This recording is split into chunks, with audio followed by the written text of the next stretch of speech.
Eto na naman po tayo ngayon. Happy Sunday everyone. This is my vlog for today. Ako ang inyong kananay na nagsasabing another day, another vlog. So ito nga sa mga oras nga na ito guys, papunta nga kami ng tatawid ni Colette. Bibili kami ng notebook dahil wala pa siyang gamit para sa school. Pero yung mga bag, sapatos at uniform, kompleto na siya. Yung notebook na lang ang wala siya, tsaka papel. So bibilhan ko nga pala siya sa PH. So, mga ballpen, lapis, marami pa kami sa bahay kaya hindi na muna kami bibili. So tingnan natin kung ano yung mabibili natin sa halagang 300 pesos na budget para sa notebook. So ayan na nga guys, nakakuha na kami ng isang papel. Nandiyan na nga kami sa loob ng page. So, diba, ang bilis. Fast forward. Siya na nga yun yung namili ng notebook niya kung anong klase. So, yan ang kanya napili. Sabi ko, yung isa kaya para mas dark. Pero sabi niya, yan na lang daw kasi kulay green nga ang kanilang notebook. 10 notebooks, puro green. So, ayan. Wala naman sinabi kung dark color. So, green din naman yan.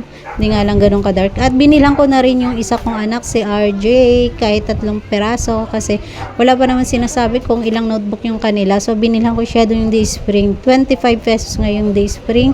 Yung walang spring guys na tahina is 18 pesos lang. So, ayan. Nag-ikot na nga kami guys at tingin kami kung ano pa yung ibang bibilhin. Sabi niya, bili siya ng pencil case. Sabi ko, wag na dahil marami pa na. Mayroon pa naman siya mga pencil case dati. Yun na lang. O hindi natin kailangan bumili lagi ng bago kada pasukan. So, ayan. Nagtingin-tingin nga kami dyan. Ang hinahanap ko talaga dyan guys is yung pambalot sa notebook. Yung dinidikit na lang tulad sa nabibili sa TikTok or Shopee. Pero wala kaming nakita dyan guys. So, ayan. Yung plastic cover kasi guys, napupunit yun. Tsaka medyo hassle pa pag ka pa ng plastic cover na yun. So, kaya sabi ko sa Shopee na lang or sa TikTok na lang tayo bumili.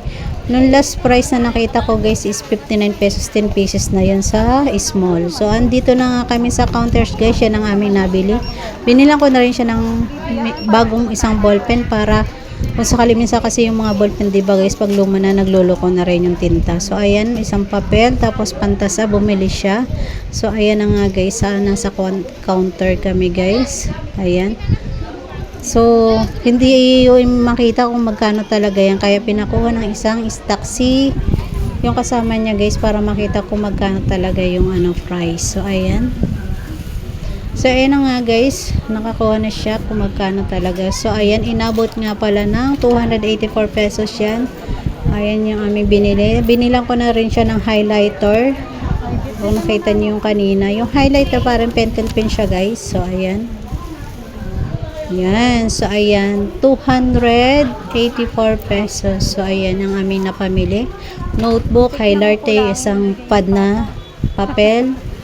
At isang ballpen at isang pantasa. Yun ang aming nabili. At 10 notebook guys. So, ayan, palabas na nga kami ng PH. So, ayan. O, sabi ko nga pala, pakita niya yung resibo para sa paglabas namin. Siyempre, lagi yan chinichik ng guard. So, ayan.